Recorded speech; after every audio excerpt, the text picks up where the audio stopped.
Hi hello ನಮಸ್ಕಾರ welcome back to my YouTube channel. ಯಾರು ನನ್ನ ಚಾನಲ್ನ ಸಬ್ಸ್ಕ್ರೈಬ್ ಮಾಡಿದ್ದೀರಾ ಅವರೆಲ್ಲರಿಗೂ ಥ್ಯಾಂಕ್ ಯು.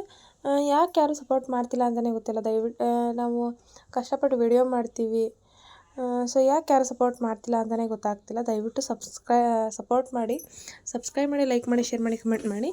ನೀವು ಸಿಂಪಲಾಗಿ ಒಂದು ಪಾಲಕ್ ರೈಸ್ ಮಾಡೋದು ಹೇಗೆ ಅಂತ ತಿಳಿಸ್ಕೊಡಿ. ಮೊದಲಿಗೆ ಮಿಕ್ಸಿ ಜಾರಿಗೆ ಕೊತ್ತಂಬರಿ ಸೊಪ್ಪು, ಪಾಲಕ್ ಸೊಪ್ಪು, ಹಾಗೆ ಬೆಳ್ಳುಳ್ಳಿ, ಶುಂಠಿ ಮತ್ತು ಹಸಿಮೆಣಸಿನ್ಕಾಯಿ ಹಾಕ್ಕೊಂಡ್ಬಿಟ್ಟು ನೀಟಾಗಿ ರುಬ್ಕೊಳ್ತಿದ್ದೀನಿ.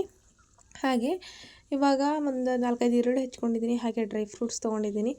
ಇಲ್ಲಿ ಏಲಕ್ಕಿ ಒಂದು ಚಕ್ಕೆ ಲವಂಗ ಅವನು ತೊಗೊಂಡಿದ್ದೀನಿ. ಹಾಗೆ ಹಸಿಮೆಣಸಿನ್ಕಾಯಿ ತೊಗೊಂಡಿದ್ದೀನಿ. ಸೊ ಇವಾಗ ಕುಕ್ಕರ್ಗೆ ನೋಡಿ, ಸಿಂಪಲಾಗಿ ರೈಸ್ ಇಷ್ಟೇ ಮಾಡೋದು. ಇವಾಗ ಕುಕ್ಕರ್ಗೆ ಒಂದು 4-5 ಸ್ಪೂನಷ್ಟು ಎಣ್ಣೆ ಹಾಕ್ಕೊಂಬಿಟ್ಟು, ಸೊ ಇಲ್ಲಿ ಜೀರಿಗೆ ಕೂಡ ತೊಗೊಂಡಿದ್ದೀನಿ. ಆವಾಗಲೇ ತೋರಿಸಿಲ್ಲ ಅನ್ನೋ ಕಡೆ ಮತ್ತೆ ತೋರಿಸ್ತಿದ್ದೀನಿ. ಸೊ ಇವಾಗ ಸ್ಪೈಸಸ್ ಎಲ್ಲ ಹಾಕ್ಕೊಳ್ತಿದ್ದೀನಿ, ನೋಡ್ತಿರ್ಬೋದು. ಹಾಗೆ ಒಂದು ಸ್ವಲ್ಪ ಅಂದರೆ ಒಂದು 1/4 ಟೀ ಸ್ಪೂನಷ್ಟು ಜೀರಿಗೆ ಹಾಕ್ಕೊಳ್ತೀನಿ. ಹಾಗೆ ಡ್ರೈ ಫ್ರೂಟ್ಸ್ ಎಲ್ಲ ಹಾಕ್ಕೊಂಡ್ಬಿಟ್ಟು ನೀಟಾಗಿ ಮೊದಲು ಫ್ರೈ ಮಾಡ್ಕೊಳ್ಬೇಕು. ಫ್ರೈ ಮಾಡ್ಕೊಂಡ ನಂತರ ಇದಕ್ಕೆ ಇವಾಗ ನಾನು ಮತ್ತೇನು ಹಾಕ್ಕೊಳ್ಬೇಕು ಅಂದರೆ ಯಾವ ಥರ ಮಾಡಬೇಕು ಅನ್ನೋದು ತೋರಿಸ್ತಿದ್ದೀನಿ. ಜಸ್ಟ್ ಸಿಂಪಲ್ಲಾಗಿ ಅಷ್ಟೇ ಇದು. ಇದಕ್ಕೆ ಈರುಳ್ಳಿ ಹಾಕ್ಕೊಳ್ತಿದ್ದೀನಿ, ನೋಡ್ತಿರ್ಬೋದು. ಈರುಳ್ಳಿ ಮತ್ತು ಹಸಿಮೆಣಸಿನ್ಕಾಯಿ ನಾನು ಆವಾಗಲೇ ರುಬ್ಕೊಳ್ಳೋದಕ್ಕೆ 1-2 ತೊಗೊಂಡಿದ್ದೆ. ಸೊ ಇಲ್ಲಿ ಖಾರಕ್ಕೆ 2 ತೊಗೊಂಡಿದ್ದೇನೆ ಅಷ್ಟೇ. ಅಂದರೆ ಖಾರ ಜಾಸ್ತಿ ಇದೆ ಅನ್ನೋ ಕಾರಣಕ್ಕೆ ಒಂದು 4 ಮೆಣಸಿನ್ಕಾಯಿ ಯೂಸ್ ಮಾಡ್ತಿದ್ದೀನಿ ಅಷ್ಟೇ. ನೋಡ್ತಿರ್ಬೋದು. ಇದನ್ನು ನೀಟಾಗಿ ಬೇಯಿಸ್ಕೊಳ್ಳೋಣ. ಸೊ ಈರುಳ್ಳಿ ಅದು ಚೆನ್ನಾಗಿ ಬೇಯಲಿ ಅನ್ನೋ ಕಾರಣಕ್ಕೆ ಇವಾಗ ಸ್ವಲ್ಪ ಉಪ್ಪು ಹಾಕ್ಕೊಳ್ತಿದ್ದೀನಿ.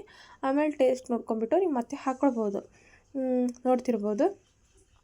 ಇದನ್ನು ನೀಟಾಗಿ ಫ್ರೈ ಮಾಡ್ಕೊಳ್ಳೋಣ. ಸೊ ಈರುಳ್ಳಿ ತುಂಬ ಅಂದರೆ ಸ್ವಲ್ಪ ಕಪ್ಪನ್ನು ಈ ಹೊತ್ತಿರೋ ಥರ ಇರುತ್ತಲ್ವ, ಸೊ ಆ ಥರ ಆಗೋರು ಫ್ರೈ ಮಾಡಿಕೊಂಡ್ರು ನಡೆಯುತ್ತೆ. ಸೊ ನೋಡ್ತಿರ್ಬೋದು, ನಾನು ಈ ಥರ ಫ್ರೈ ಮಾಡ್ಕೊಂಡಿದ್ದೀನಿ. ಫ್ರೈ ಮಾಡ್ಕೊಂಡ ನಂತರ ಇವಾಗ ನಾವು ಮಿಕ್ಸಿ ಮಾಡಿದ್ವಲ್ವ, ಸೊ ಆ ಮಸಾಲಾನ ಇದಕ್ಕೆ ಅಂದರೆ ಪಾಲಕ್ ಇದೆ ಅಲ್ವಾ, ಸೊ ಅದನ್ನು ಹಾಕ್ಕೊಳ್ತಿದ್ದೀನಿ.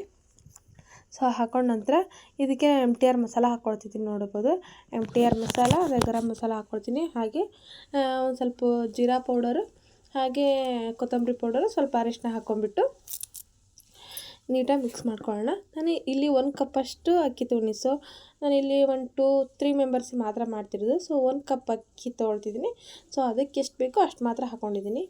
ನೋಡ್ತಿರ್ಬೋದು, 1 ಕಪ್ ಅಕ್ಕಿ ಹಾಕ್ಕೊಂಡು ಅದಕ್ಕೆ ಬೇಕಾದಷ್ಟು 1 ಕಪ್ ಅಕ್ಕಿಗೆ 2 ಕಪ್ಪಷ್ಟು ನೀರು ಹಾಕ್ಕೊಂಡ್ರೆ ಇದನ್ನು ಮಿಶ್ರಣ ಮಾಡಿಸ್ಕೋಬೇಕಷ್ಟೆ.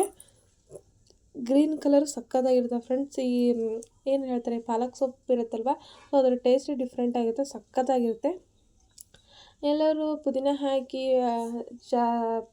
ಜಾಸ್ತಿ ಮಾಡೋದು. ಇಲ್ಲಿ ಪಾಲಕ್ ರೈಸ್ ತುಂಬ ಚೆನ್ನಾಗಿರುತ್ತೆ. ಸೊ ಒಂದು ವಿಷಲ್ ಹೊಡಿಸ್ಕೊಂಡ್ರೆ ಕಂಪ್ಲೀಟಾಗಿ ಈ ರೀತಿ ರೆಡಿಯಾಗಿದೆ, ನೋಡ್ಬೋದು. ದಯವಿಟ್ಟು ನನ್ನ ಚಾನಲ್ ಯಾರ್ಯಾರು ನೋಡ್ತೀವಿ ದಯವಿಟ್ಟು ಸಬ್ಸ್ಕ್ರೈಬ್ ಮಾಡಿ, ಲೈಕ್ ಮಾಡಿ, ಹಾಗೆ ಶೇರ್ ಮಾಡಿ. ದಯವಿಟ್ಟು ನಮ್ಮಂಥವ್ರಿಗೂ ಕೂಡ ಸಪೋರ್ಟ್ ಮಾಡಿ. Thank you.